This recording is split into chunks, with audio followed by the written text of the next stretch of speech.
Operators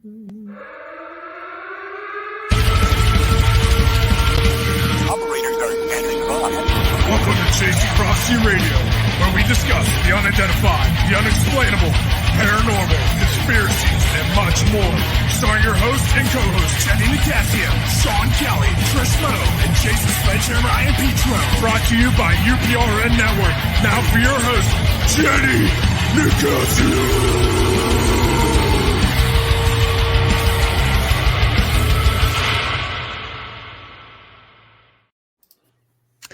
Good evening and welcome to Chasing Prophecy on 105.3 New Orleans FM. Did I say that? I don't know if I did or not. Who knows? I could have.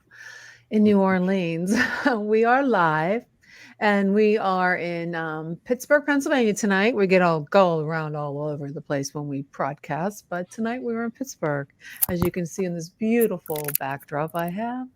And I'm here with my supersonic co-host, Sean Kelly, Jason Petro, and Trish Mo.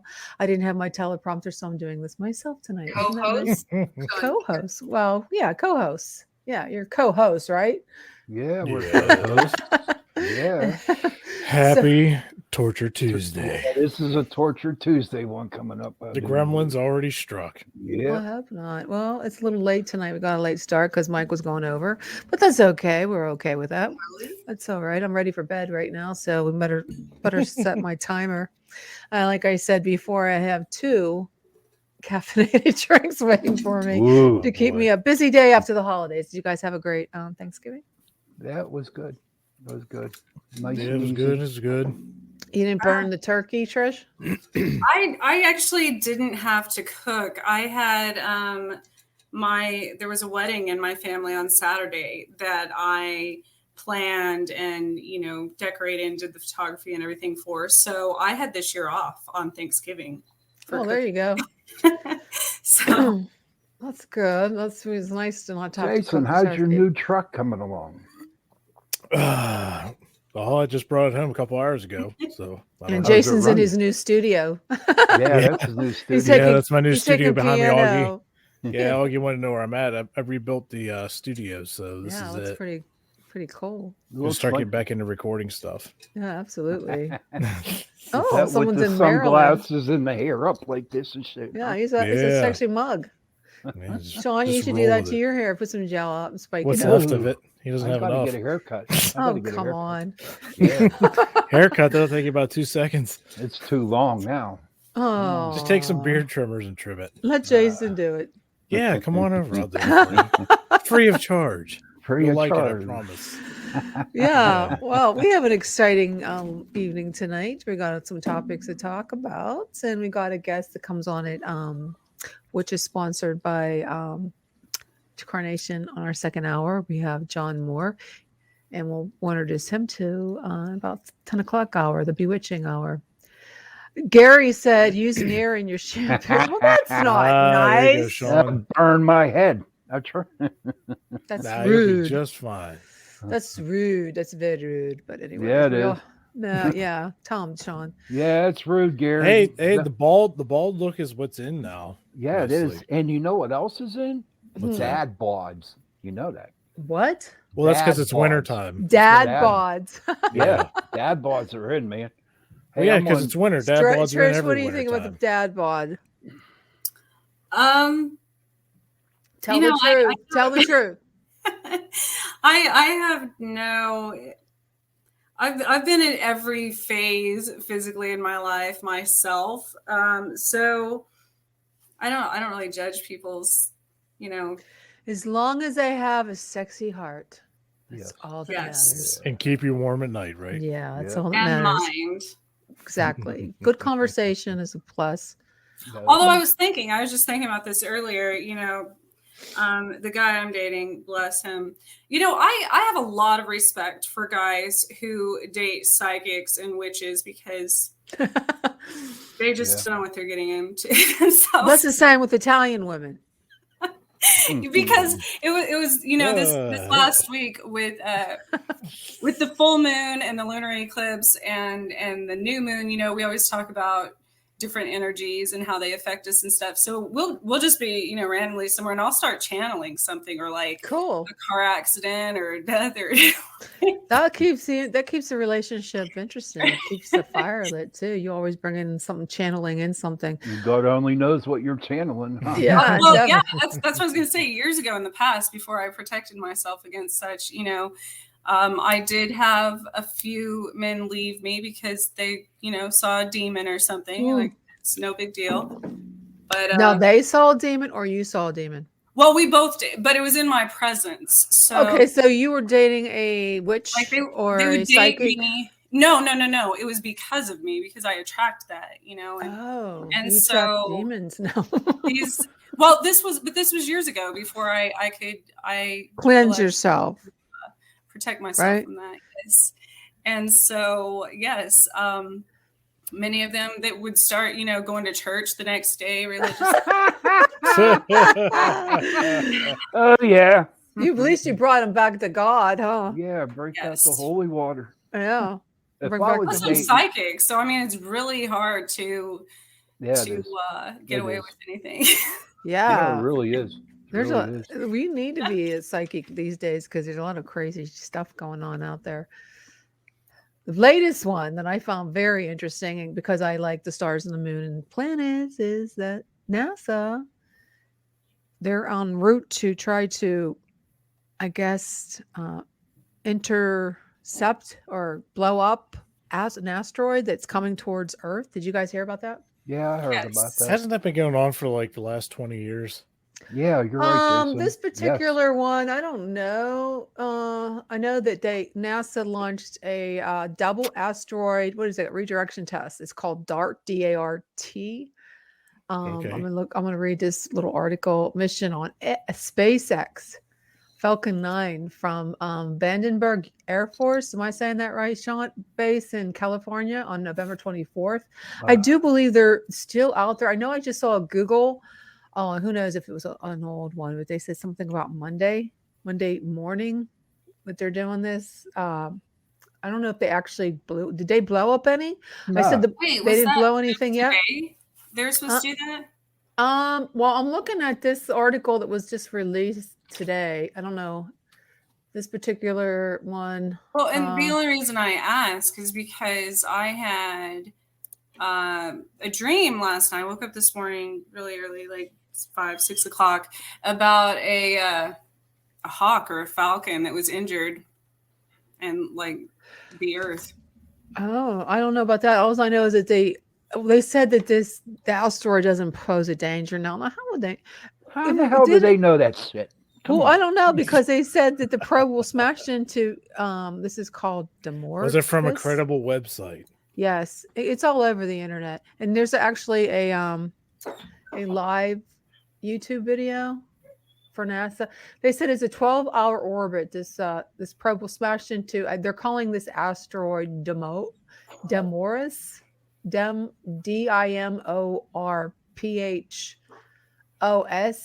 increasing the time of its 12-hour orbit between 73 seconds and 10 minutes. Thus, DART, DART will practice saving the world from an asteroid collision like the one that ended the dinosaurs. So Gary in the comments here says they're going to blow up some space junk from when Russia blew up an old satellite that's in the way of the space station. Yes. And they're doing this at the same time? I have no idea. Maybe, you know what? Think about it, right? If Gary is right about that, sure, we're going to go out and tell shoot down asteroids, but you know what? Nah, we're not doing that. We're doing something else. They lie to us all the time, so why would they lie about that now? Yeah, I can remember as far back as I can remember, talk about landing on asteroids or blowing them up to miss the Earth, and I don't know. Well, that movie, it wasn't Armageddon. That's what they were doing. They were trying to blow up Bruce Willis. No, Trish, tell us a little bit about this UFOs in Kansas, this article. Well, I just saw it earlier today. I saw this. And it said this came originally from Wichita. But it was a report that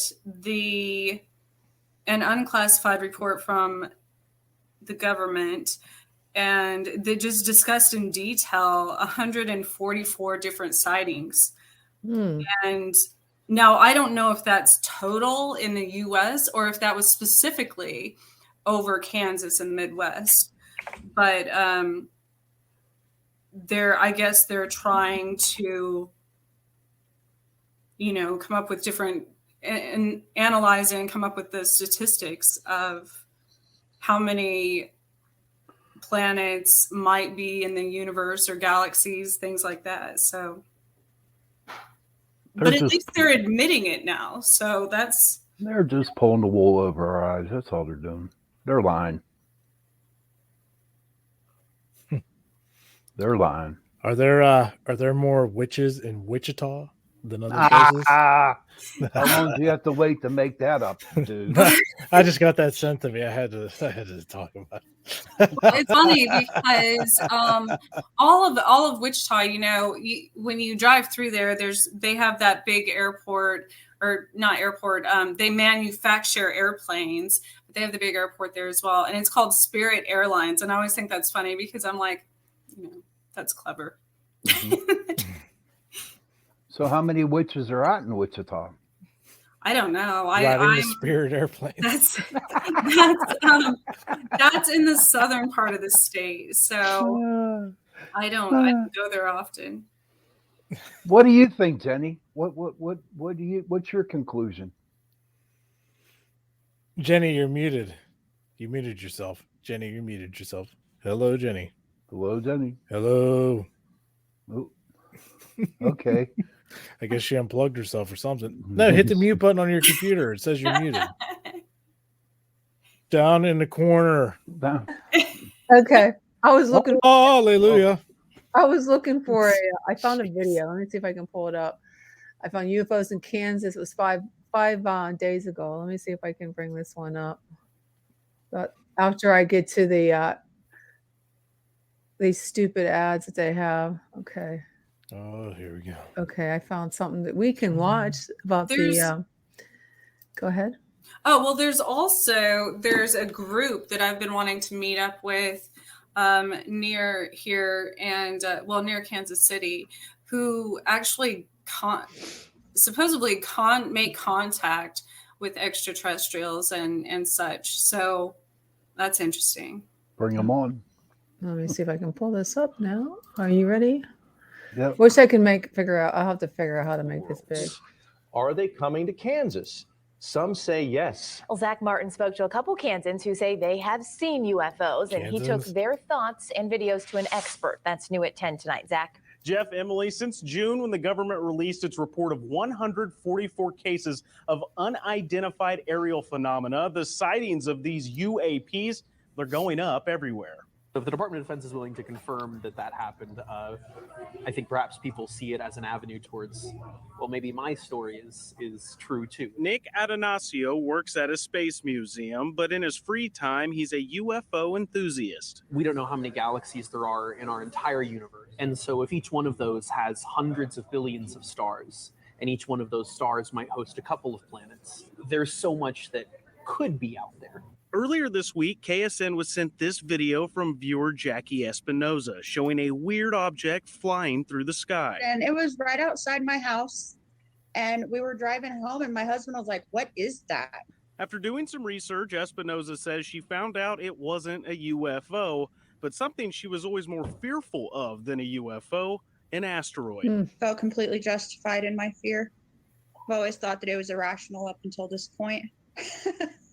Last May, around the time of a lunar eclipse, assistant kitchen manager at Norton's Brewing, Farley Charwell, says he saw this object I'm on there too long, guys. Sky. And then when I zoomed in, I was like, oh, it's probably a helicopter. And I zoomed in, and it was like a weird...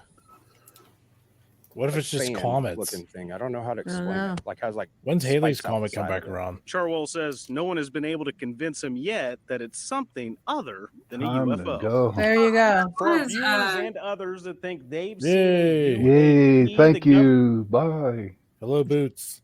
There was a meteor shower, wasn't there, like a week or two ago during the eclipse? Yeah, I think there was.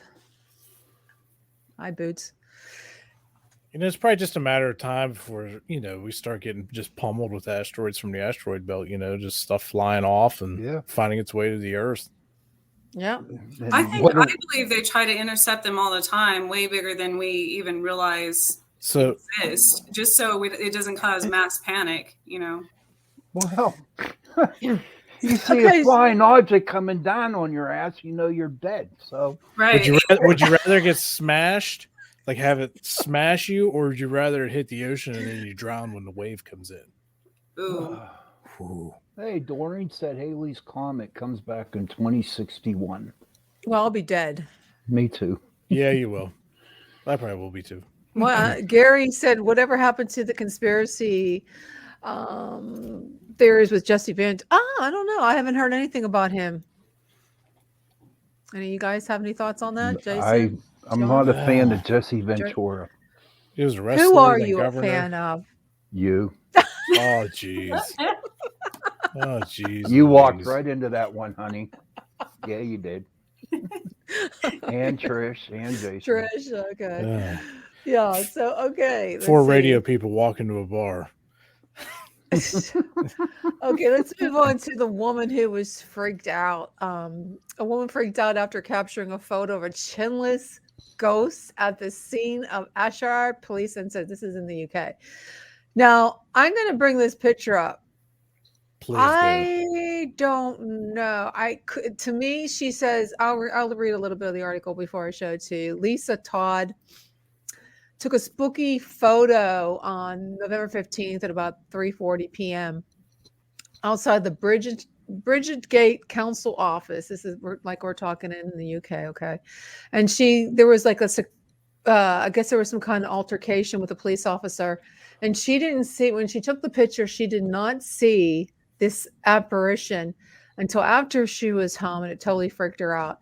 To me, it does look like a Gothic, maybe a priest or some kind of a monk. She said that right near the there used to be a what did she said, a Trinity Church. It's called Trinity Church, which was built in 1863 for the Reverend William Robinson, known as the poet preacher.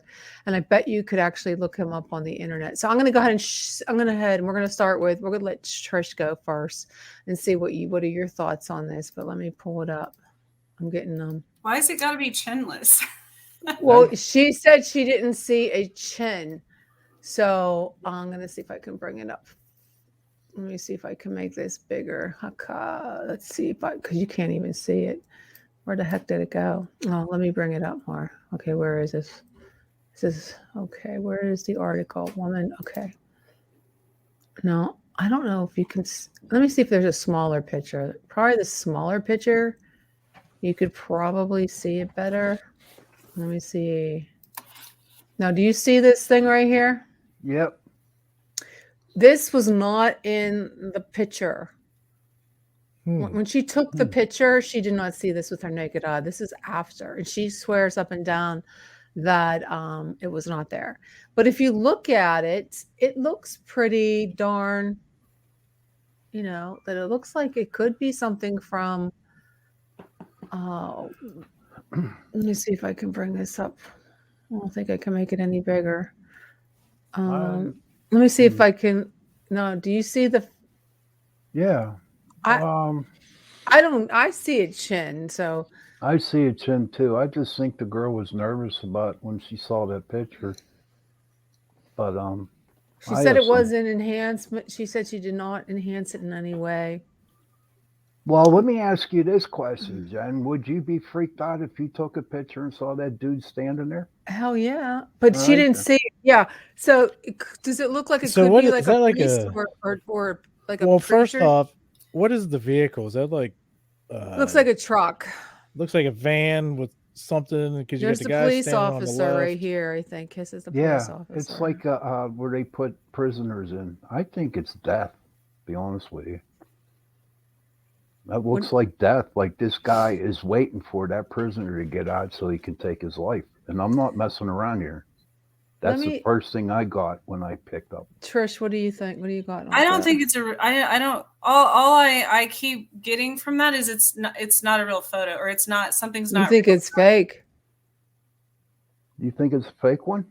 Scroll back up a little bit.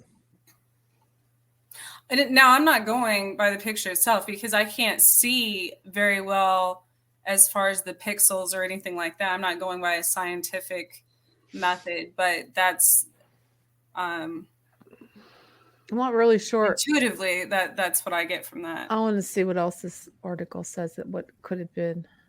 Well, the daily news over in the United Kingdom is like our Sun magazine here in Pittsburgh. Yeah, she said she didn't think it was. She's not into the paranormal when she saw it, but the thing is, it's so close to that church. Yeah. So it could be.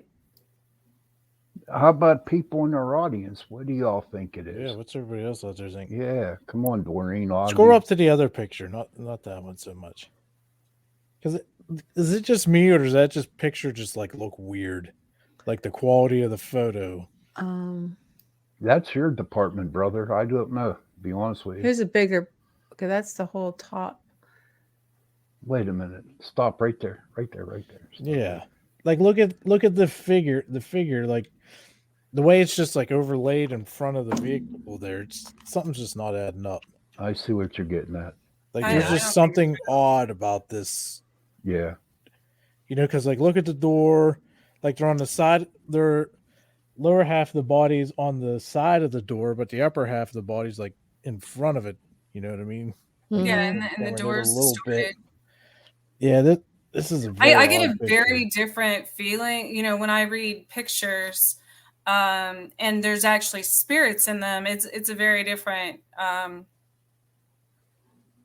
I don't get that from this one. I get. Does it have feet? Go back up. I missed it. No, it didn't have feet. No, it didn't have feet. No, yeah. So I don't know. I kind of think it is a spirit because of the fact that it's right next to that church, and there was a preacher dude that was called a poet. I'm probably. But you know, there's apps that can put that picture right at the. Okay. And see, that's the problem with very... technology today. Is so many. There's a lot of people out there that just want to, you know, like get famous quick or something, or have like something that makes the news. But, you know, that over there, that being like ours, like you said, Sun magazine over here, which is, you know, fake news, obviously, but the quality of that picture is just too off, you know. But there's also, you know, I always think about it when it comes to religious aspects. Unfortunately, there are some even religious people that try to fake pictures and things like that, not necessarily with bad intention, but trying to get others to believe and things like that.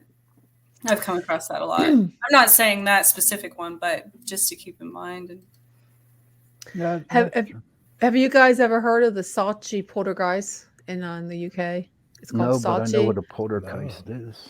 Well, there's a haunting, a creepy Hillfoot's haunting is supposed to be one of the, you know, major hauntings in the UK, and it's called the Saatchi poltergeist. Well, actually, it's in Scotland, Saatchi, Suchie, Saatchi. Is that how you say that? But it's a really noisy ghost that kind of it took place in November of 1960. And it was centered around 11-year-old girl, Virginia Campbell. Okay. And apparently this family was terrorized. And I'm going to pull up I don't know if you've heard about it, but it's real popular. There's a house. The family was tormented by this poltergeist on the property of Park Crescent, Saatchi. So I guess that's a town in the UK, in Scotland. So it's something maybe you guys could take a vacation in. But I was stationed. Oh, were you? Yeah, Holy Walk. And apparently this was we'll take the Spirit Airlines over. They are okay. We'll fly to our death in the spirits. Well, I'm going to show you this. I told you the Pope doesn't fly over parts of Kansas. I mean, well, This is the house. I don't know if you can see the house, Mhm. and that's the house that was terrorizing the family. And they came to the conclusion that the house was haunted on the basis that they turned to a local victor, like I said, like a reverend by the name of Reverend T.W. Ludd. Ludd attended the family home but could not offer little supports. They didn't only prayers. And a bizarre twist to the case, the poltergeist effect did not contain just themselves to the family home. Incredibly, they traveled with Virginia to school. So they haunted the poltergeist, terrorized the local school. That's a pretty school. That's a house or is that the school? That's Beautiful. Yeah, well, that's. That makes sense if they were following the person. You know, if the Yeah. activities were coming from her, even then it would follow her to school or wherever she went. Well, we had an investigation a long time ago. It was up there in Johnstown or Somerset, PA, where a woman, a family was dealing with poltergeist activity. And come to find out, every time that the poltergeist activity happened, her niece would come over for the weekend and all hell would break loose. And her niece was 12 or 13 years old at the time. But once the niece left, okay, everything was calm, quiet, and cool. So, you know, I'm not being weird when I say this, but at that age, and if this girl was around that age too, you know, her hormones are changing. Yeah, this is what you said before. So yeah. it goes back to the hormones. Yes, it does, because all the energy that that girl is releasing is attracting everything to them. But, you know, it looks like that she's at that age where the poltergeist was happening, and we're like Trish just said, wherever she goes, that thing's going with her. Yeah. What about Jason? What do you think about that? I think that Buck says nothing is scarier than a 13-year-old girl. That's true.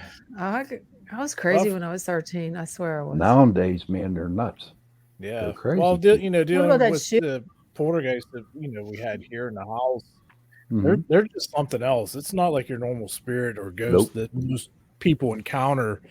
You know, I'd never in a million years thought that we'd be dealing with something of that nature, but it is completely different, and it feeds off of everything. Yes. Like especially well, and it's energy, you know, everything's energy. So whether negative or positive, and that will, the more negative energy, the more positive, whatever you feed to it is what it becomes. So it's the same with me, you know, if I didn't know how to work with energy years ago. And if I got really emotional or upset, if I would get into an argument, you know, with my family members or something, I would blow light bulbs and, you know, like trip breakers and stuff. So it's one of those things. There's another one on the panel that does that. Right. There's another article I wanted to bring up.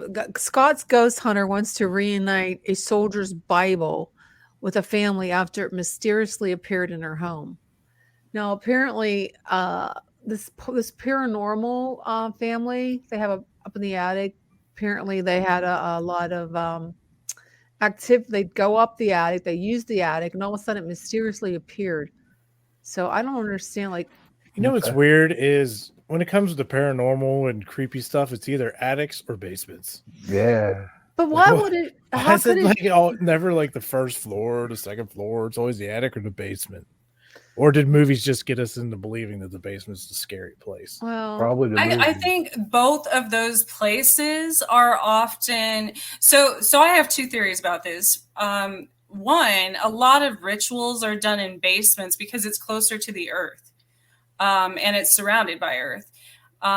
So in witchcraft or, you know, a lot of occult factors into that, you're closer to that element. Now, as far as the attic goes, there's a lot of people store things in the attic. Or hide things, especially in older houses and such, you know, in houses I've lived in, I've found things in the walls in the attic and, you know, stuff like that. So kids play there, hide stuff. I think a lot of the location of those activities, I guess, has a lot to do with it. Wasn't that kind of strange, Sean, that all of a sudden they've been going into this attic apparently a lot. They store a lot of stuff, items up there. It's not something that they would have missed, and all of a sudden it shows up. Well, was it in the attic, or where was it? Somewhere else in the house? You know what? It was, and this is from my experience. I mean, we've been on investigations where something pops up that nobody knows why it popped up or where it came from. But here's my theory behind that whole story. Okay, that if it was the Bible, but it also had the soldier, he was doing some writing in it. And maybe he trusts this paranormal couple with the Bible, okay, so he can move on, because it's possible that Bible was holding him to earth, so he said, I had enough of this, so boom, the spirit put it there. That's the way I look at it. That's possible, but he would like to have this. He wants to reunite it with the family that this Bible belonged to. Now that's going to be something that's going to be hard to do, right? To do that, but that's their goal. This paranormal group's goal is to do that. Apparently, which is a good thing to do, which I think would be nice. But you know what? It's all about the ghost. It's all about him. Even if they don't get to the family, he wanted to leave. He wanted to leave, and he gave him the book. Apparently, this soldier's his name was Robert Litterick, and he was a soldier. His ID number was, and the date it was 19th. What was that? January 19th, 1944. And he was a prisoner of war camps in Germany during World War II. So that's pretty interesting. That's a whole story right there.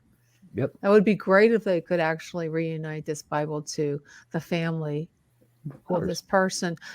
But we're leaving. I see our guest is in the green room. So I'm going to go ahead and bring him on. I'm just going to do, if I can find my notes. Oh no, I can't find my notes, guys. Shoot, you better find them. Yeah, we don't want to do that again. Yeah, open your eyes. Yeah.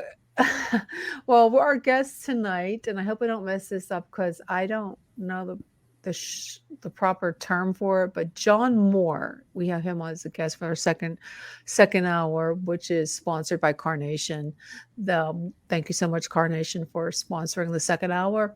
I used their evaporated milk for my Thanksgiving. I think it was my sweet potatoes. I mix it up with some pineapple and brown sugar. But John Moore is a shaman. Is that how you say that? Shaman. Trish? Shamanic practitioner. Okay. John, where's Tara at? She knows about that. And teacher who works spiritually with conscious professionals to live fuller, happier lives, in touch with their true purpose. After 2 decades of working in the technology sector, John turned to humankind's oldest spiritual practice, shaman. To heal himself during a personal crisis, John believes we interconnect with everything and everyone through a unique spark of dignity inside each of us. We co-create our reality. I love co-creating. John has written a column on the intersection of spirituality and men's health for the Good Men Project. He also appears in a weekly radio spot interpreting the dreams of listeners. Oh, this is going to be good. Listen, he's going to have to do our crazy dreams. And hosts his podcast. John completely years of shamanic and apprenticeship, advanced initiations, and teacher training. He holds a master's degree in human and information technology and an MBA and a BA in mass communication. He is a 3rd degree black belt and a certified hypnotherapist and a meditation instructor. So we're going to go ahead and welcome John. Welcome to Chasing Prophecy, John. Very impressive bio there. Resume. Are you going to take that thing off the middle of the Yes, screen? I am, sweetheart. I only have 2 hands. Hey, welcome to Torture Tuesday. Hey, welcome, buddy. Thank you. Nice to be here. I appreciate it. You won't be saying that in 5 minutes. Yeah. Thank you for coming on the show. Well, first off, I want to welcome you to the show. And I read your one on your website. Very impressive, very interesting. So first of all, for people who don't know what that is, and I'm how do you pronounce that? Go ahead. Shamanism.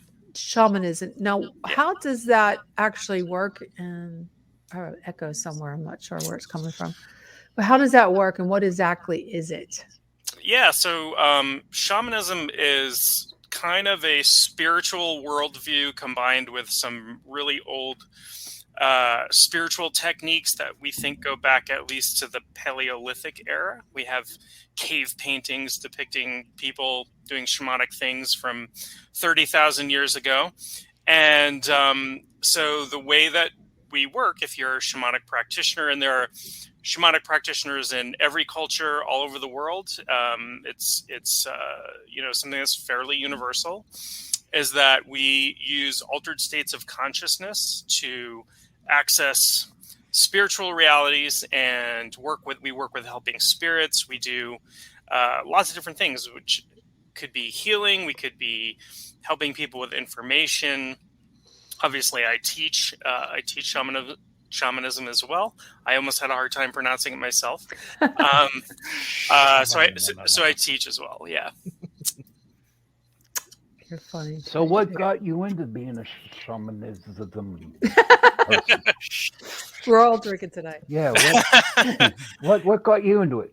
Yeah, so I in my early 40s, I went through a little bit of a personal crisis. I was diagnosed with PTSD, and I was having a hard time, having a very difficult time, as many people do, who have been through some serious trauma.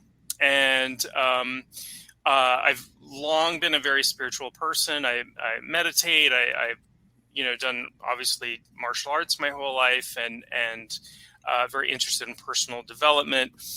And one day I was meditating, and I heard a really audible, loud voice that did not sound like it was inside my head say, "You need to go learn shamanism."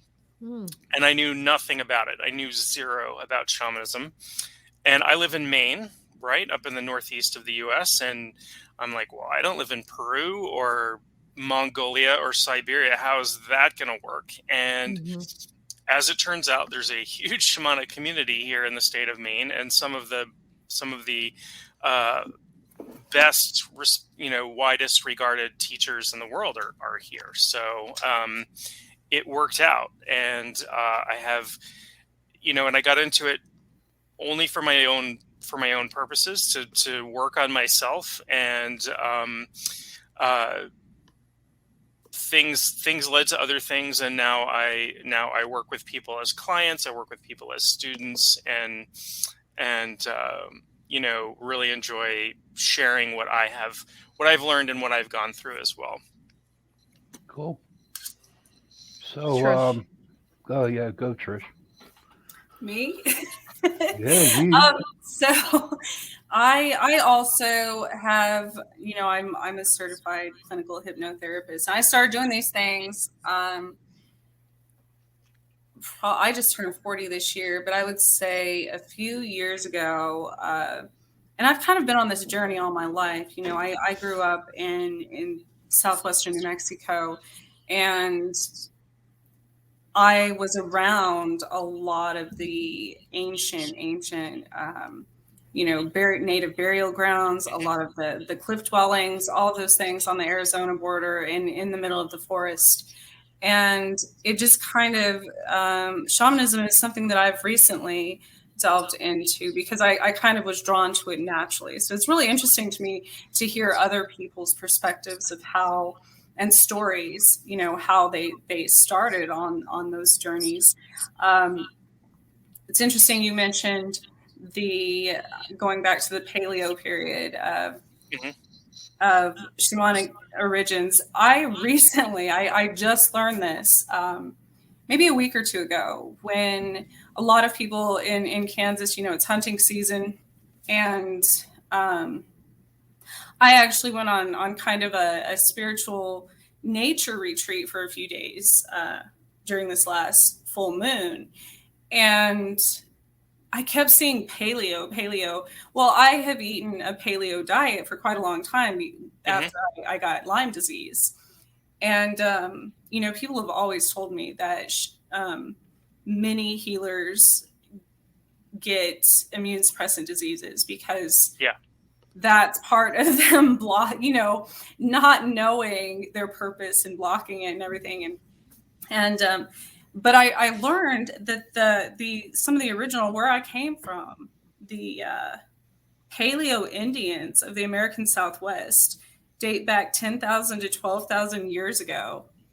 And that's right where I grew up. I'm like, well, maybe that's part of my own lineage, my own ancestors, or even one of my past lives, and why I've always been so drawn to that. So it's interesting then. Yeah, I personally believe that we all have shamanic people in our family tree because it's such a widespread practice. We see it everywhere. We see it obviously in the Americas, in the Southwest is a good example, but South and Central America, we see it throughout Asia, Southeast Asia, Korea, Japan, China, Siberia, Mongolia. There's shamanic practices in Africa.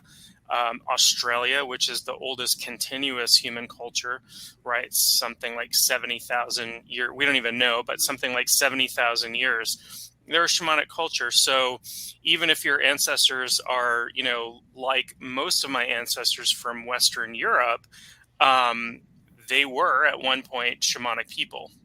And, the Druids were shamanic, and the Celts had, there is Celtic shamanism, which I'm not an expert in, but they're people to this day still practice. So, yeah, it is everyone's background in my experience. I can't think of a culture that didn't have shamanic people in its past. So, and we're all descended. We're all cousins, we're all brothers and sisters, and we're all descended from the same people. And if we, there's a statistic recently, and I'm going off on a little tangent, I apologize, but if you went back to like the era of Constantine, we would all have something like 200 trillion ancestors, which isn't numerically possible unless cousins intermarried. So we have lots and lots of so we're all really, really, really related is what I'm saying, is that even, our past ancestry, even if wherever you were from. So I'm, all my ancestors are most of them are from Western Europe, but when I check my DNA, they're all from Scandinavia. So they were all Vikings who came into Western Europe and settled in there. So yeah, pretty cool. Yeah. Yeah. So, for people out there that don't really know about shamanism, like such as myself, do you have like any advice for somebody that's like, oh, you know what, I think I might be interested in checking this out? Is there classes? Do you have to like graduate, like do's and don'ts? Like, what would you recommend? Yeah. So the nice thing about sort of modern shamanism is you can go out and take an intro class, right? You can read a book about shamanism. In the past, you would have to like get hit by lightning or something, and then the tribe would take you and train you for 10 years. That's not a path I recommend. Stay out of the lightning. It's although my teacher's teacher has been hit by lightning multiple times. I was gonna say, Did he play the lottery afterwards? It was she. I don't know. Maybe. I've been electrocuted, lightning, all that. Yeah, and that's really common. And talking about Lyme disease, I know lots of practitioners who came to shamanism from having chronic Lyme disease, or really, I know people have had near-death experiences from Lyme, and we call that shamanic crisis. There's like a health crisis you go through that pushes you on the path.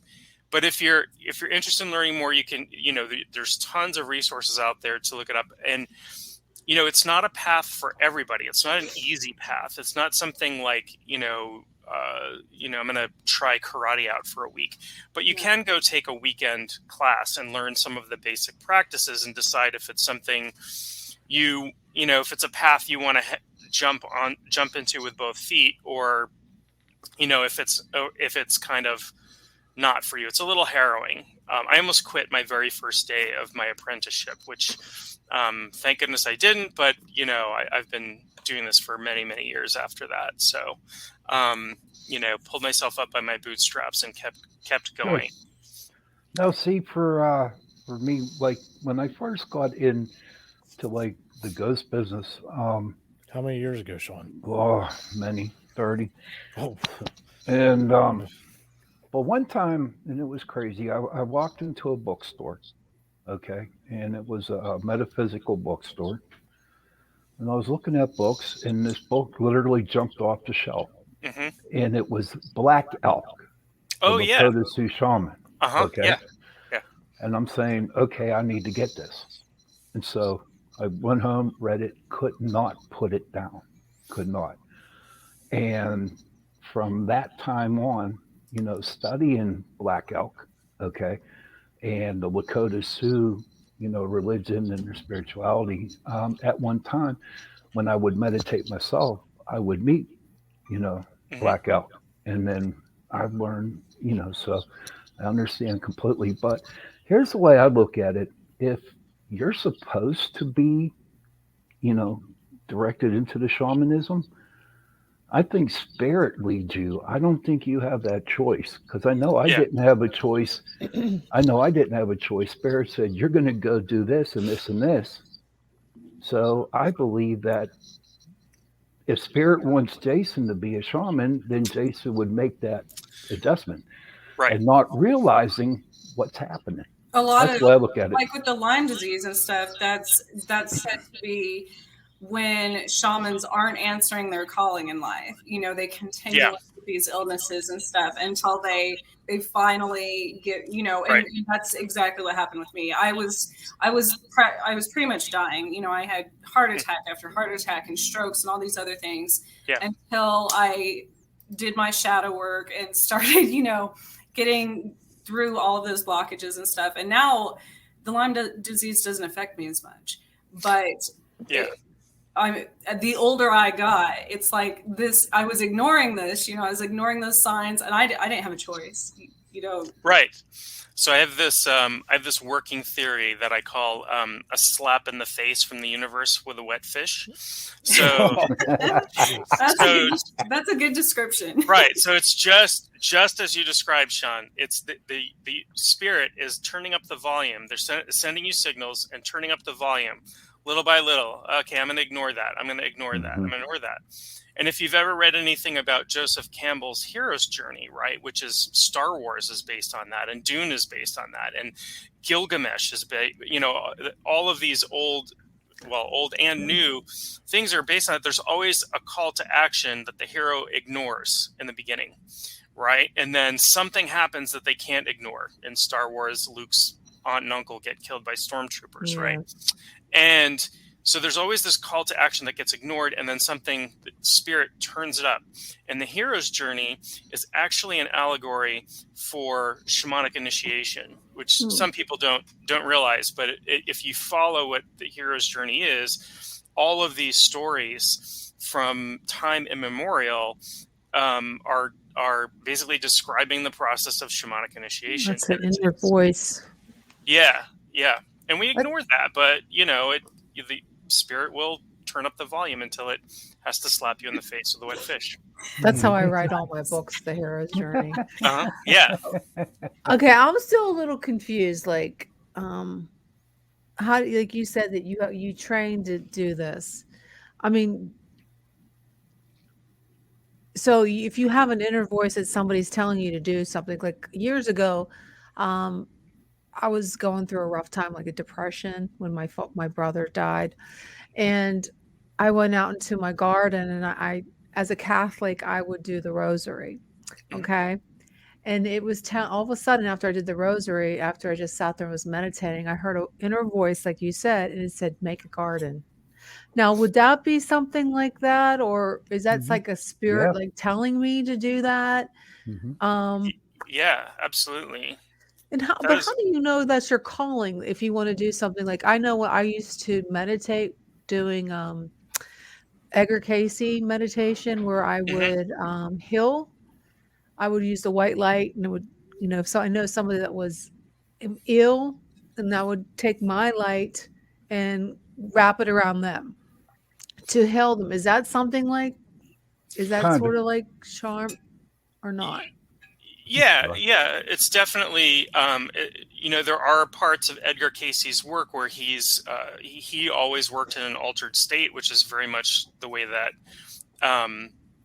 shamans work. I use drumming or rattles or I use sound to alter my state of consciousness. Some shamans use dance, and some famously take things like psilocybin or magic, which are magic mushrooms. I don't particularly do that, but that's the sort of thing where once you buy the ticket, you're going for the ride, whether you want to or not. There is no turning back. There is no turning back. You cannot unsee what you've seen. Right. So You're on is the train. your charm healing, is that the same thing? Like, is that what you do? Is when you do it to heal people? Yeah, so I do work with clients, and most of them are coming to me for some sort of healing. It could be emotional or something on the physical level, and shamanism addresses sort of some of the underlying spiritual roots of illness or disease. So I look at humans as these multi-layered beings, right? We have a physical body, we have a spiritual body, but that's made up of many, many parts, right? We have the etheric double, which shows up like the aura, if people can see auras. And this is the energy body that people work on with acupuncture or Tai Chi or energy healing, Reiki, that sort of thing.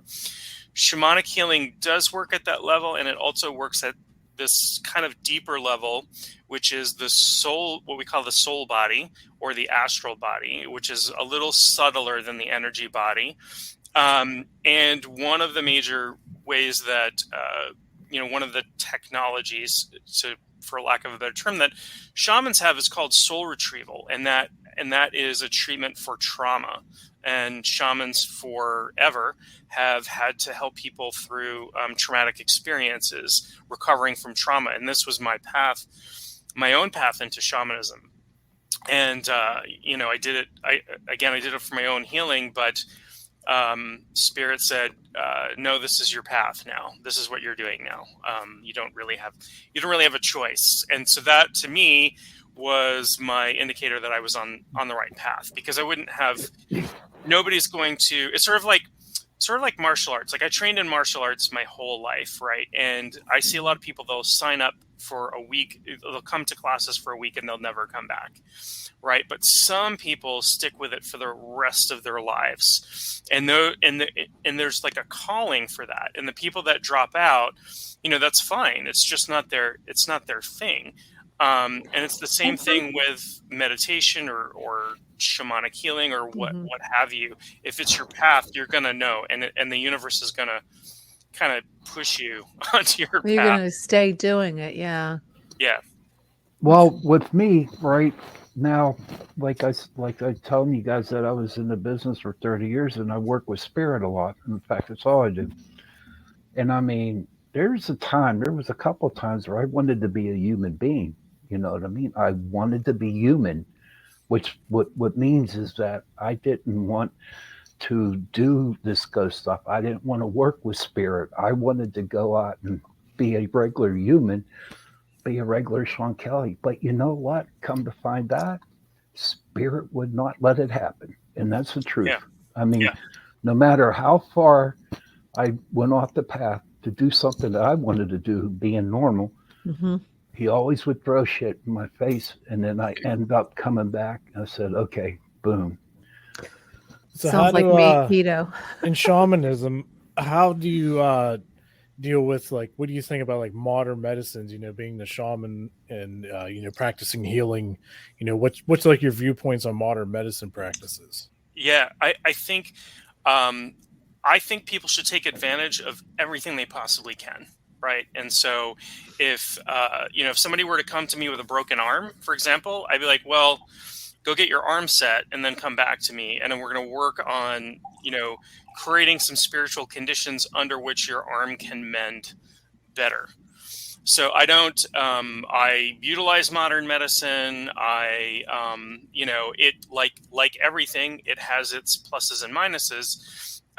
But I always urge people who work with me. I'm like, even if you feel fantastic after a session with me, don't stop taking your meds without talking to your doctor, right? Like, don't do that. Yeah. That would be bad. Sometimes there is what we might consider what I think everything is a miracle. I think the fact that we can observe the universe and create our entire experience of the universe and our consciousness is a miracle. It just happens to be an everyday miracle. But sometimes a miraculous healing takes place, meaning sometimes people have symptoms go away immediately. And sometimes it takes time. Sometimes with shamanic work, because it's working at a really deep level, it can take a number of weeks after a session or multiple sessions or something. But if people do have that like really great feeling afterwards, we don't 100% know if that's just placebo effect yet, the feeling, the lack of symptoms, or if we've created some conditions. And really the way I describe it is I'm helping you create the conditions under which your body can heal itself, right? I'm not healing you. I'm acting as a channel. I'm getting out of the way and allowing the spirits that work through me to work with you to help create the conditions, the spiritual conditions for your body, because your body's really wise. That's another miracle, right? We have these amazing things that I don't know how to heal I've had a broken arm. I don't know how to heal a broken arm. My body knows how to heal a broken arm, right? I don't know how to kick a cold out of my body, but my body does. So there's so much innate wisdom in ourselves, and sometimes there's really spiritual roots to healing, and that is especially true for emotional wounding. Emotional wounding happens, particularly trauma, happens at a very deep spiritual level. It's held in the body, but it's on multiple levels. So I got another one. DNA almost. What would you what would your approach be for, like, say, people that have like Hashimoto's kind of thing? Like, is there certain practices for stuff like that? So keto. Yeah, Hashimoto's that's genetic, right? I don't know that much It's about an it. autoimmune disease. Yeah. Oh, autoimmune. Yeah, I mean, so my approach to everyone is basically the same. If somebody comes to me for healing, I do a combination of things. I have a number of, not tricks, but a number of sort of ceremonies that I could do, a number of rituals, a number of practices that I could do. And I rely on the spirits that I work with. I have helping spirits that tell me, this is the thing that you're going to do that's going to most help this person today. And then I just do that. And most of the time that's getting, it's talking with the person and getting out of the way and allowing the spirits to help that person out. I've never worked with somebody on Hashimoto's, but I've worked with people with all kinds of other things going on. Since we're talking about health issues, and today one of the biggest headlines was that the courts, the judge overruled Biden's mandate on vaccines, at least for healthcare workers all across the nation. Now, with someone who's working with healing and shaman, what are your views on like a vaccine that goes into your body? Do you think it's better to try to build your body up using spiritual healing before doing something like putting a foreign substance in your body? I know you said about not ignoring modern medicine, but going back to ancient times, they didn't have vaccines. So how do you feel? Sure. Well, vaccines have been around for a few hundred years, like before really modern medicine. the word vaccine comes from vaca or cow. It's when, we figured out that the milkmaids weren't getting smallpox because they were getting cowpox, right? Which inoculated them against, milk. right. And because they were milking the cows, getting cowpox, which isn't dangerous. And that gave them immunity from smallpox. And George Washington and Catherine the Great were sort of pro vaccine. I personally am vaccinated. I do believe in body autonomy. I believe that people should make their own choices based on the best information that they can get. I am very scientifically minded. I have come from a scientific background, and I trust. I have, and interestingly, I've done some pretty advanced trainings in shamanism, and when I got up there into these more advanced initiations and trainings, a lot of my cohort were doctors.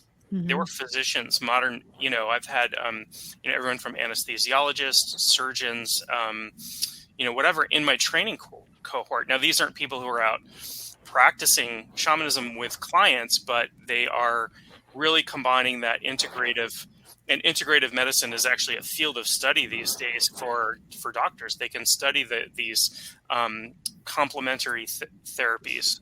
So, So you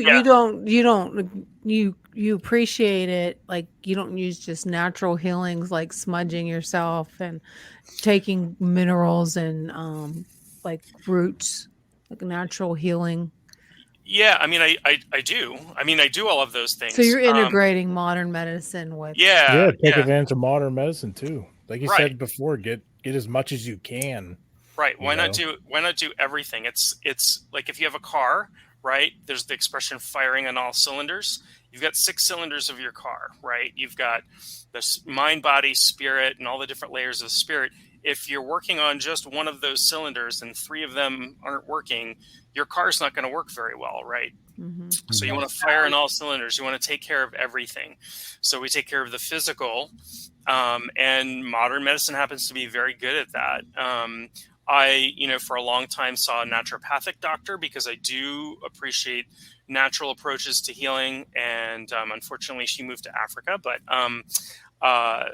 yeah, I would take supplements and I do believe in taking care of yourself, like taking your vitamins, have physical fitness and that sort of thing. And definitely you have to have a healthy body.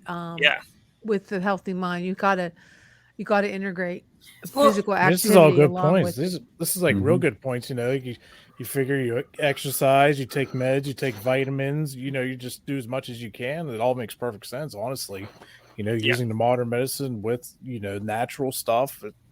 It's a no-brainer to me. And we like to stick things in boxes, right? We like to think that our body is different than our mind, is different than our spirit. And the definitions between those are really blurry, really, really blurry. Like, where does your body stop and your mind begin? And where does your mind stop and your spirit begin? Nobody can point to that. Nobody knows where consciousness comes from. Nobody, you can say that, okay, if we shut the brain off, consciousness kind of goes away, but you can't point to cells in the brain and say, this is where, this is where the subjective experience of life that we are all having comes from. It can't. Science can't do that. So, taking care of yourself on all of these levels, taking care of your body is also taking care of your mind. Taking care of your mind is also taking care of your body.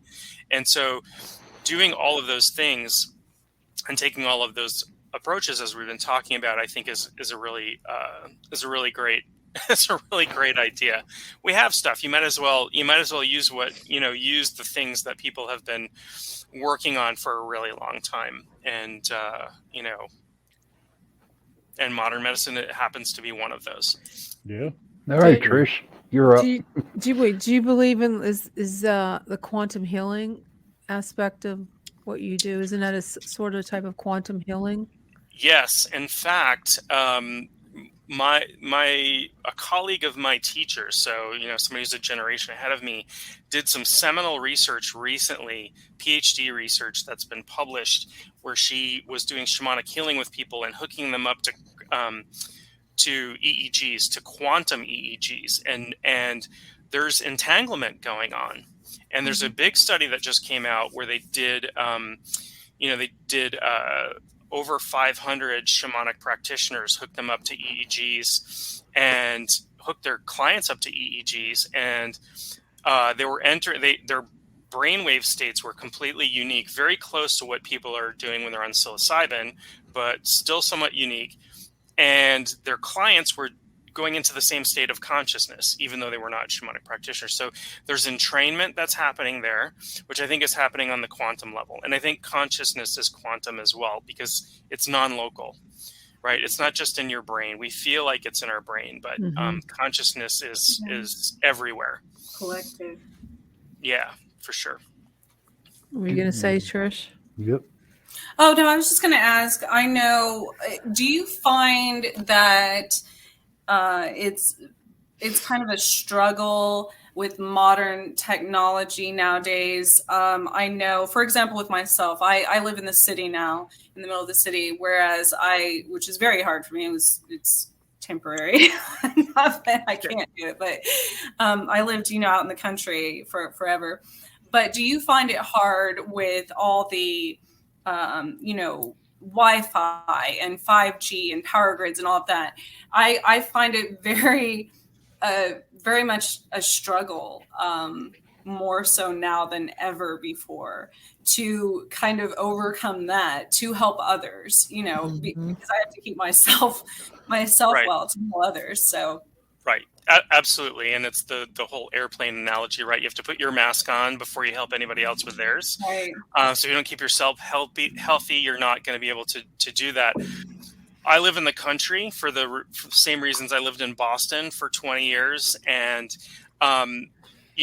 apart from just the environmental pollution, which includes electromagnetic pollution and toxic waste dumps that I was surrounded by and all kinds of stuff, there's this energetic stuff that's going on, and people just aren't as happy in the city as they are outside the city. Yes. And we're all like, some people call themselves empaths, but we're all empathic. You walk into a room with somebody who's in a terrible mood, and you're going to start to pick up that mood. Now, multiply that by 1.5 million people that are, living 5 miles away from you. And that for me was really, I had to get out. Had to leave the city. I have to. I was in the same boat. Yeah. I have to go out in the country near a lake, forest, water. Grounding. When I first moved here, I thought I was going to go crazy. Every night I would see, especially being clairvoyant, clairsentient, and audience stuff. I would literally see, hear all the sirens. I would see car accidents before they happen, see people shooting up, things like that, drug deals, and I couldn't. I'm like, I'd go crazy. Yeah. Yeah, I used to live just outside of Pittsburgh. For 11 years, and then I moved out to like suburban areas. There's people out here, but it's not anywhere near. And I tell you what, just coming out here, just the air when we first moved here was just so fresh. I was like, wow, just the air is fresh, and people were a lot nicer and less traffic, and it was just more calming, rather than just tense and seeing so many angry people all day, every day in Pittsburgh. It was just, Absolutely, and for anybody who has kids, I'm a dad, and I've got teenage daughters, which is enough stress on its own. But I got an 18-month-old son. Oh well, you got a ways to go. But yeah, anybody who has kids, I cannot recommend enough taking them camping, particularly in today's day and age, where the kids are on the phones all day, or they're on the video games, or they're on the internet and all of these things. And just the attention and being constantly bombarded with messages, lots of which aren't so great. I've seen kids just transform almost instantly, stepping out into nature, just in awe and amazement. I'm lucky to live where I live, that, that's my backyard. My backyard is like that. And, but taking my daughters camping was an amazing, has been an amazing experience. And my family used to camp when I was a boy, and it was something that, I'm much older. There was no internet. There was nothing like that back then. But even that, like, it's something that I really appreciate. And we tend to think of ourselves, because we live in houses or we live in cities or apartments or whatever, we tend to think of ourselves as apart from nature, but we're not. We're a part of nature. We're not any different than the squirrels or the monkeys or the what have you. We're animals. We lived in trees not that long ago. A really short period of time ago, we lived in trees and caves. So, stepping out into the forest, and I have a good friend who is a mindful forest guide. She leads people on mindful walks through the trees. And there's great research about even breathing the air around trees. Pine trees, the chemicals they give off have antimicrobial properties. So walk through a pine forest, for your health. It's one of the best things you can do. And Jenny, you mentioned grounding. Grounding is so important. Touch the earth. Walk. I mean, it's really cold here right now. I don't walk barefoot too much, but when the weather's nice, I have grounding shoes, and I have a grounding mat that I sleep with. Yeah, the grounding mat. Yes. And I have a do you How's know the these lobster up there? For your cell phone? It's a EMF sleeve that I put in my. So I keep this. The lobster is fantastic, by the way. Yes. And interestingly, a good friend of mine that I've known since elementary school runs a lobster business here. And one of his lobstermen caught I think they said 100 million to one rare lobster. It was called a cotton candy lobster. It's blue and pink. It was on national news and all kinds of stuff. I don't know where it went. I think it was going to an aquarium. They're like, we're not going to cook and eat this thing. No, I hope not. I wonder if it tastes like cotton candy. I don't know, but they're apparently 1 out of every 100 million lobsters, something like that. So pretty cool little thing that happened. Yeah, that's cool to catch that, because I've seen like pictures of like all blue ones and just rare colors. It's pretty cool. Yeah, I could go for some lobster right about now. now I'm hungry. Some surf and turf. Flaming on a lobster. Yeah. So I watched the Maine Cabin Masters, that TV show. Right. It is so beautiful up in Maine. That's on my bucket list, just to get up there. And just... How cold does it get up there? I mean, it gets cold. It's we're in the Northeast. We're right next to Canada, and Maine doesn't seem like it, but it's the largest size-wise state in New England, right? So where I live, I can drive 5 hours north and still be in Maine. So up there, it's way colder than it is down here. And there's lots of climates. You can be near the ocean, which tends to be a little bit warmer, and inland than obviously the mountains get lots of snow. The coldest I've ever been here, I think was like negative 30, something like that. But that is so rare. That's like a once in a lifetime. Oh, that's not bad. Oh, that would be amazing. I'd love it. Well, in Pennsylvania, New York. So down here in Pennsylvania, there's a lot of days where we have all 4 seasons in one day. Mm-hmm. Yeah, same here. Same for sure here. We can have snow. We can have snow into May sometimes, and before Halloween, so we can get snow, or it could be 100 degrees. We don't know. You never know what it's going to be like.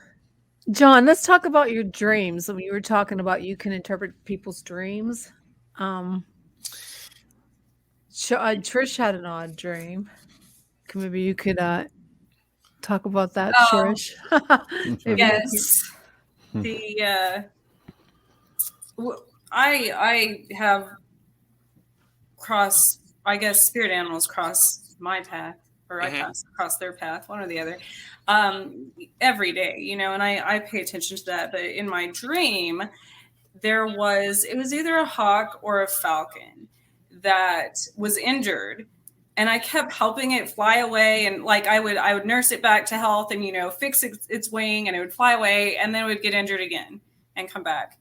But now, in hindsight, talking to you about the universe, continually, if you don't listen or follow your path, those things are going to continue to happen over and over. And we relive cycles over and over and over. Yeah. And so I think that's probably I'm not learning a lesson. See, I don't have to do anything. You've interpreted that for but, me.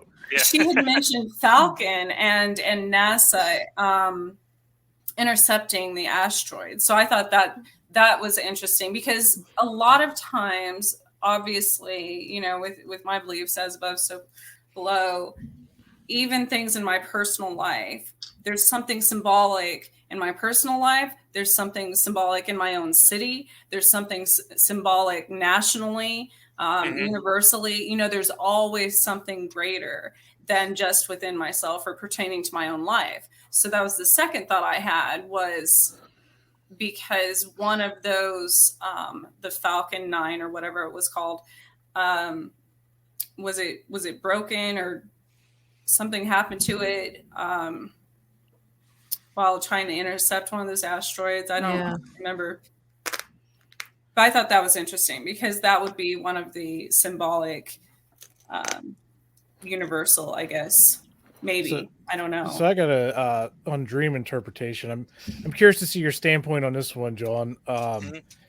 My wife had these dreams before of, we're trying to decipher it still exactly to figure this out. Okay. These creatures that are in the woods, particularly like next to the house, and they are super angry that she could see them. And we have yet to figure this out. She actually drew them. She was able to actually draw them on paper. Yeah. And we're still, I'm confused. She doesn't quite understand it either, and we want to see what's your standpoint on this. Yep. So the world is a really crowded place, and there are lots of what I would call non-human people around. Some people might call them nature spirits, or there are a million names. That every culture has little people, right? The leprechauns, fairies. In West Africa, they have the Kontomble. In Hawaii, they have the Menehune. They're all little spiritual people that live in nature. They're nature spirits. Sometimes they get they're really tied to location, right? So these are spirits not like if you pray to God, or you pray to an angel or what have you, that are sort of everywhere. These are spirits that are really specifically tied to location and really specifically tied to nature areas. My guess is that your wife is particularly sensitive to one group or type of nature spirits that are definitely in your area. If you, Trisha's clairvoyant, I'm guessing you can probably see nature spirits all the time. When I journey, I'm like, wow, it's crowded in my house. Oh gosh, it's crowded everywhere. It's crowded everywhere. It's like Grand Central Station everywhere you are. But some, they might be angry or confused that she can see them when she's probably journeying when she dreams. She's probably outside of her body. They're probably like, oh, you're not supposed to be able to see us. And we're just hanging out here. We don't want you to mess with us. It's a really good idea to enter into a good relationship with spirits of place, particularly in where you live. So, it would be a good idea to leave offerings, and offerings are anything. I like to leave things that the animals in the area will eat. So like seeds, nuts, fruit, that kind of thing. Nothing toxic or that's going to harm them, because the animals are going to eat it. But as an offering, it's like a gesture of goodwill. It's like, here, we're occupying the same space. I don't mean you any harm. Yes, I can see you when I'm asleep, but I'm not going to come in here and bulldoze your home and burn down the forest or what have you. But you have to figure, as much damage as we humans have done to the earth, you could understand why some of these beings who are in really close connection with nature, why they might be a little wary, or might even be angry at humans encroaching on their territory. So my recommendation would be I actually have an outdoor altar, and I leave things to nature spirits in the area. But leave offerings. She can talk to them when she's outside. If she doesn't feel like people are going to think she's crazy when she's talking, what looks like she's talking to herself when she's outside. But, I ask for permission a lot of times, especially if it's somewhere, that's different because it's your own backyard. But if I'm going into a forest and see certain nature spirits, I'll ask their permission to be there, or sometimes they even interact. If I'm with a group of people, it might just be one person that they don't want for whatever reason. Maybe their energy, maybe their, so. And as far as offerings go, a word of advice: don't just give like your rotten fruit and stuff. They'll take it. Oh yeah. No. I actually got a story about some offerings. So Sean can attest to this one. So the woods next to our house are very haunted. Okay. There's Indian burial grounds up there somewhere. We've had spirits follow, we're paranormal investigators. We've had spirits actually follow from the woods and all this stuff, caught apparitions there on camera. Well, we actually made offerings to the Indian spirits in the past. And what we did was, ask them to help protect our property line from whatever was coming over and, terrorizing and stuff. So I took up like some tobacco and some oranges. Yep. I scattered them all over, just talking to them like normal and, asking to please, watch our property. So that was a late fall. This is just a couple years ago. Now come springtime. Okay. So we're talking 6-7 months later, and there's lots of animals too, by the way, obviously the woods, there's animals everywhere. Well, 6-7 months later, I was up there walking around, all the oranges that we put out were still in the same place, were not rotted, nothing. Like they were just totally like untouched. It just blew my mind, and I'm wondering if, there's the nature spirits that you're talking about could be over there too, because these woods are very haunted, Yeah, they are very haunted. Yeah. There are nature spirits. There are nature spirits everywhere. Even in the city, there are nature spirits. And I had,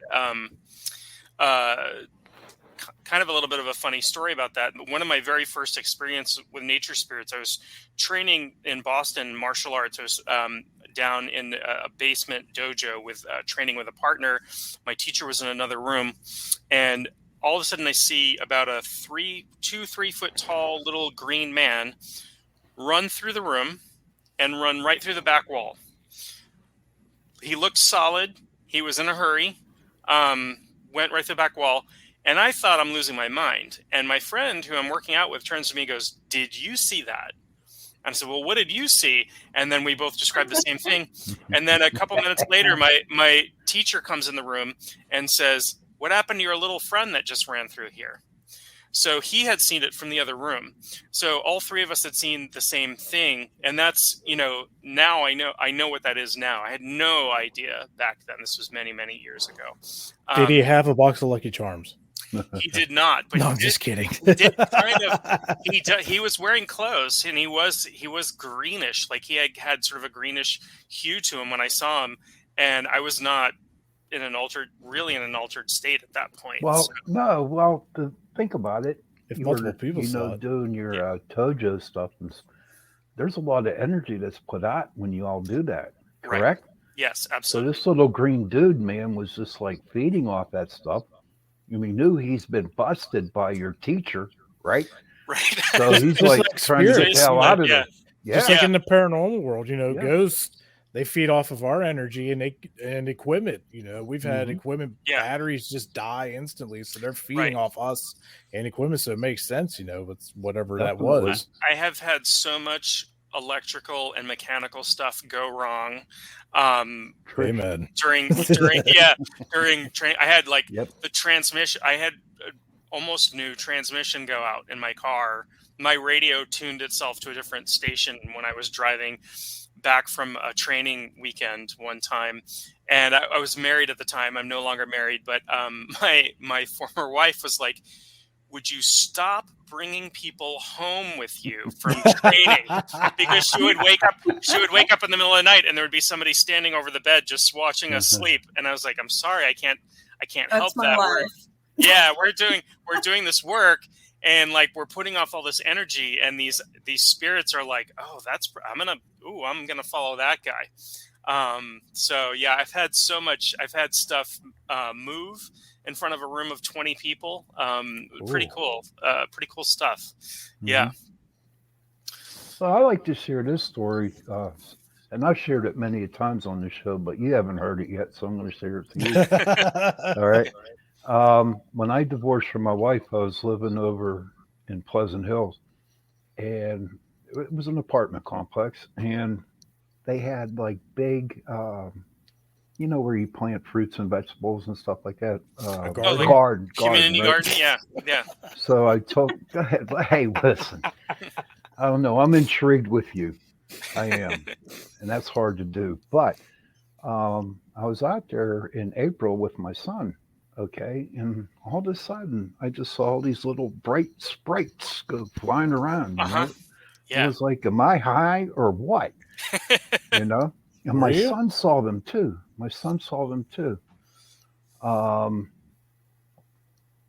So the next, it was too early for lightning bugs, right? Okay. Now, what happened was the next morning I went back out there again, right? And there was a fairy ring of mushrooms. Yeah. Yeah. And I was like, that is so cool. And then I knew, so that's my story. Yeah. Until next week.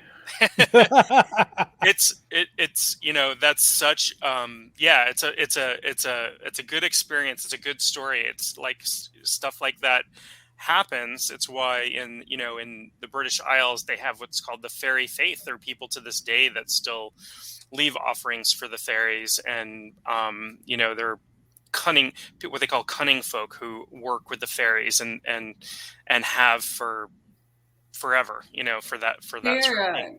They're protected by the government there. Yeah, and in Scandinavia and in places like Iceland and other places in Scandinavia, elves and trolls and things like that are also protected.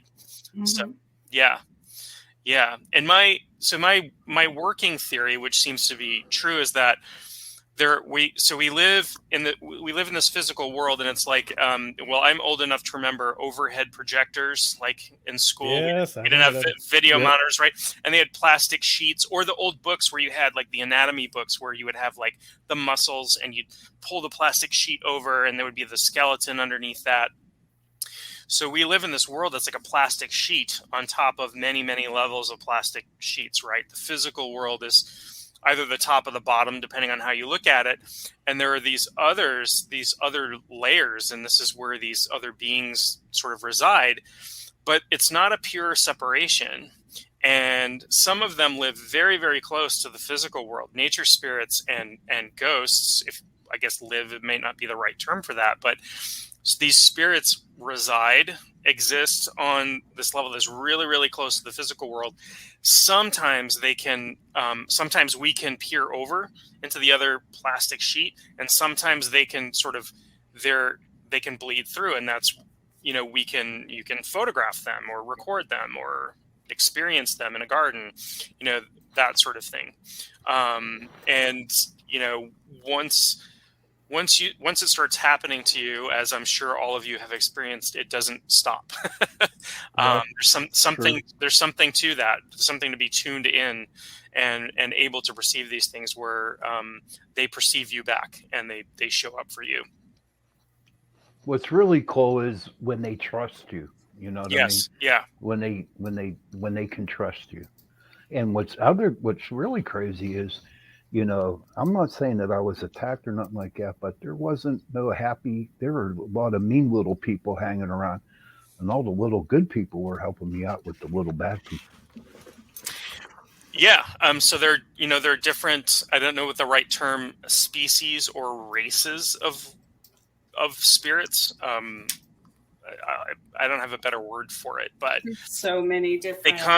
They come in all different shapes and sizes. Mm-hmm. I've seen spirits that look like cross between a tree and a person, and spirits that look like the classical Tinkerbell style fairy with the wings and the that sort of thing, and the little green dude, the little chubby green dude with the hat and clothes that ran through dojo when I was training. So they do come in all shapes, sizes, and temperaments. And I do like to call them non-human people because they all have personalities that just as we do, just as different dogs have different personalities, right? Right, exactly. Somebody got me last year a book. I was trying to find it, and it's a mythological creatures Bible. And it actually, I started looking through this. I'm like, and it describes everyone, every known creature, that's documented, where they originated, where they're from, what they look like. And I was reading through this, and I'm like, oh, that that makes sense. I've seen that one. I've seen that. But it actually gives me a lot more information about the different personalities, the different characteristics. Things like that. And it's funny, we were talking about they have to, Sean, you're saying they have to gain your or you have to gain their trust. Mm-hmm. My ex-husband was in the military, and we moved around a lot. So different houses I would move to, rental houses and things like that. It would be a few months before, everything they would kind of play tricks on me. Things would move everything, remotes and car keys and phones and glasses and you name it, put something in front of me to trip me, and it wasn't normal spirits. It was absolutely the house fairies and things like that. Until we got on common ground and they realized that, okay, we're going to share this space. Right. I'm not going to harm you. You know what? As long as you make it, take your stuff and I'll leave you something when I cook. So yes, as long as you make a deal with them, they're pretty cool with it. You know what I mean? Yeah. Yeah. Absolutely. It's really important to note that with any spiritual being that you make a deal with, never break the deal. Oh yeah. That is, there are so many bad stories about that. That's a really bad idea. But the deal's, you don't have to sell your soul. Leaving an offering is not, not that.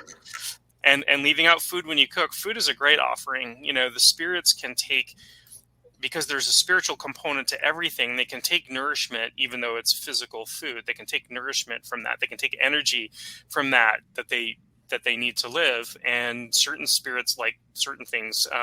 There's a reason why we call alcohol spirits. And there are lots of traditional offerings around. I have an ancestral altar, and I pour rum for my ancestors pretty regularly, and they keep an eye on the house for me. But I also know not to keep my ancestral altar in my bedroom, because that's like Grand Central Station. Like, they'd be coming through my bedroom, waking me up all night long. So I keep it in the center of the house, where nobody sleeps, but it's near my dining room where they can enjoy a meal with us. Well, my bedroom in my house is a ghost-free, ghost-free zone. They are not allowed to come in. They're not, and they don't. Believe it or not, they don't. Because it's like, okay, you can hang out there with my brother, my mom, do whatever you want there, but not in my room, because that's my sacred spot right there. Yeah. So maybe you can do that to your bedroom. And you need your sleep. Yeah. Yeah. Now, even with pets, I've noticed my own pets, they're used to the ones that were already stable and older in my home. But I recently adopted a new cat, and they kind of interacted with each other, which he's a very old soul, so he didn't have a problem. But then right after that, about a week later, my daughter found a kitten that she had to bring home, and they're like, whoa, this isn't, we don't know about this one. They mess with that one all the time. So I had a weird dream a couple months ago, John. I'm still trying to kind of figure it out, getting different inputs from different people, because I'm not sure. So I was like asleep, but not like deep sleep, and my house is haunted too, by the way, just so we get that out there.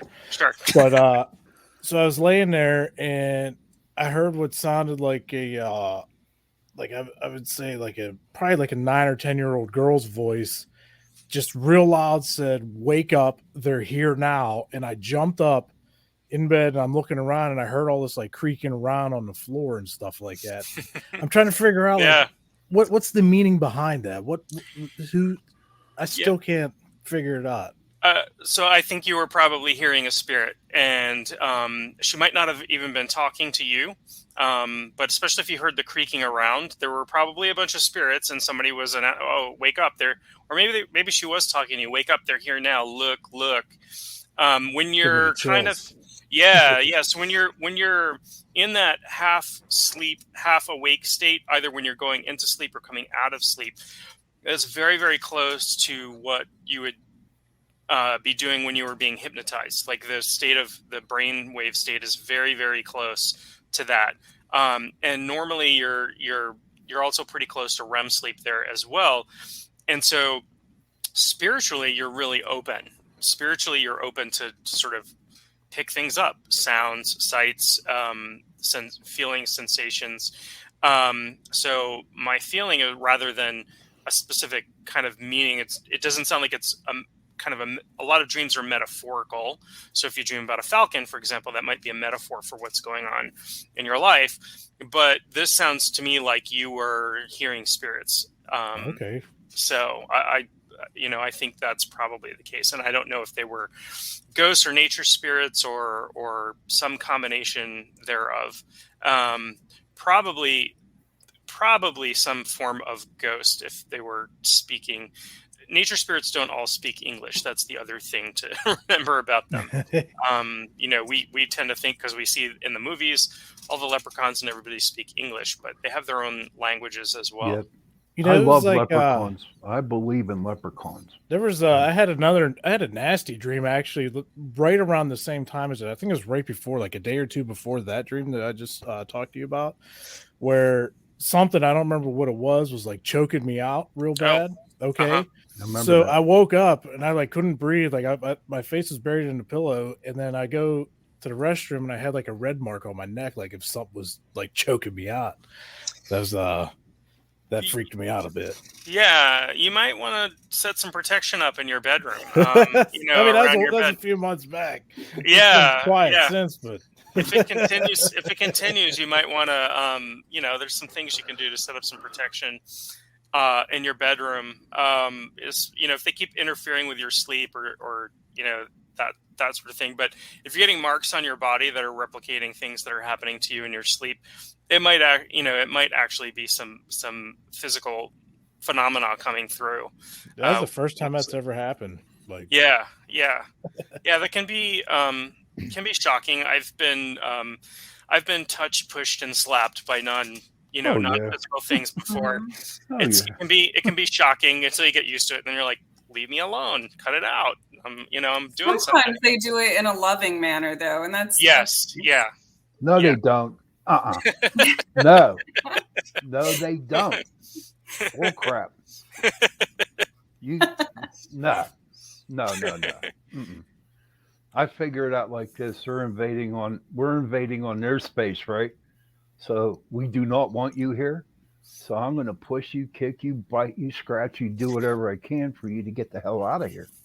Sure. Yeah. There's that. And then there's sometimes it's just like a, hey, pay attention to me kind of thing as well. But when it's violent, it's definitely somebody who's ticked off. Yeah, for sure. It was interesting. Yeah. Yeah, it was. Yeah. Yeah. So I fully believe your house is haunted. That definitely sounds like a thing. Oh man, I have so much evidence from here. Yeah. It's unreal. He has the most haunted house in Pennsylvania. I think your house was built on like a burial site. That's what I got from one of those videos one time. So or maybe where there was a battle or something where there was negative energy from that, and in order that will never change unless it's transmuted. So yeah, it's pretty creepy up in the woods around here.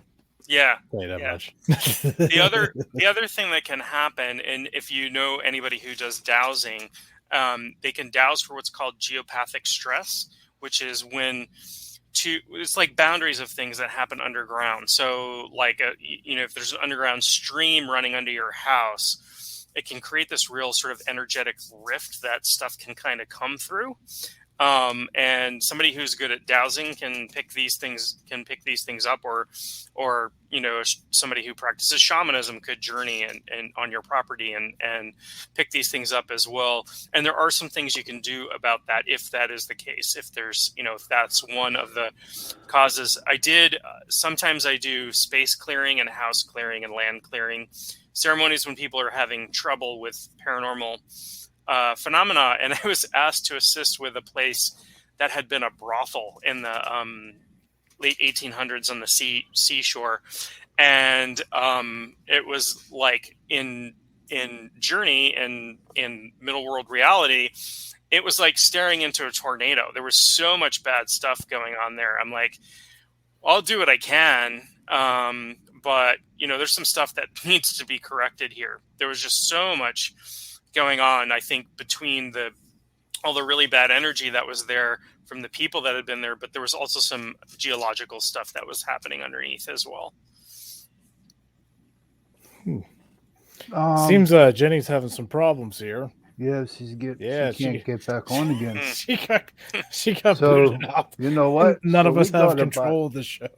We're out of control. Yeah, this is like terrible Tuesday, man, not traumatic Tuesday. Torture Tuesday. The gremlins are real. Yeah, they are real. Gremlins are real. Yeah. But yeah. So a little side note, I just want to give you a Civil War fact here.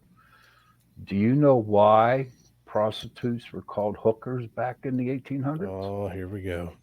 No, it's not. No, was seriously. It? I don't know, but was it after General Hooker? Yes, sir. He was a lucky guess. He would set up his office in brothels. Well, if he's going to go out, he's going to go out happy, right?